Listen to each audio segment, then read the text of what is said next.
UP senate की जो exam 6 तारीख को हुई थी बच्चों, उसकी आंसर की आ गई है। अब मुझे ये समझ नहीं आ रहा कि ये आंसर की आई क्यों है। पहली चीज़, तुम लोग पेपर नहीं देते हो।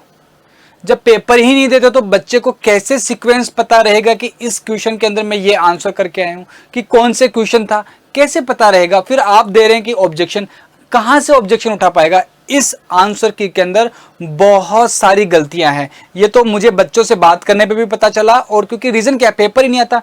आप ये बताइए कि भारत की ऐसी कौन सी एग्जाम्स हैं जहां पर, अगर मैं आरयूएच की बात करूं तो वहां पर भी आपको पेपर मिलता है, क्योंकि फेयर एग्जाम हो रही है यार, फेयर एग्जाम हो रही है, ईमानदारी के साथ हो रही है। आपको आंसर की दी जाएगी, ओएमआर की कॉपी दी जाएगी, पेपर दिया जाएगा। क्यों नहीं दे रहे हैं आप पेपर? मतलब दाल में कहीं काला नहीं है, दाल ही पूरी काली है। पहले से प्लानिंग करके बैठे हैं आप लोग तो यार, आप ऑलरेडी प्लानिंग करके बैठे हैं कि हम पेपर ले लेंगे, और उसके बाद ऑब्जेक्शन के लिए आपने क्या क्या कर दिया, 1 दिन का समय दिया है और रिजल्ट भी निकालने को तैयार हो चुके हैं। और जो अभी यूपी में जो आपने आजमगढ़ के अंदर ये काम करवाया है, उसका सॉल्यूशन ही नहीं निकाला, उससे पहले आंसर की कैसे आ गई? क्योंकि उनका बच्चों का तो पेपर होना था ना भाई, उनका तो पेपर करवाओगे आप।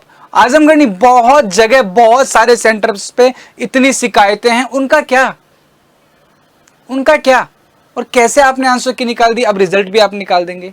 और क्यों पेपर नहीं दे रहे आप लोग? क्या गड़बड़ है, पेपर क्यों नहीं दे रहे? मुझे तो आप इतना सा बता दो कि पेपर देने में क्या दिक्कत है। क्यों? क्योंकि ताकि बच्चे कोई ऑब्जेक्शन ही ना कर पाए, हम समझ ही ना पाए कि पेपर लीक हुआ है कि क्या हुआ है, कुछ ही नहीं पता चले बच्चों को।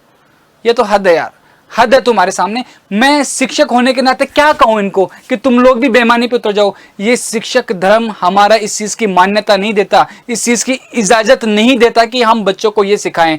कैसे मैं जो यूपी सीनेट के 2027 के बच्चे हैं, क्या कहूं उनको मैं, क्या कहूं आने वाले जो जनरेशन है, क्या कहूं उनको मैं? एक शिक्षक होने के नाते, एक टीचर होने के नाते क्या कहूं, क्या फर्ज बनता है हमारा?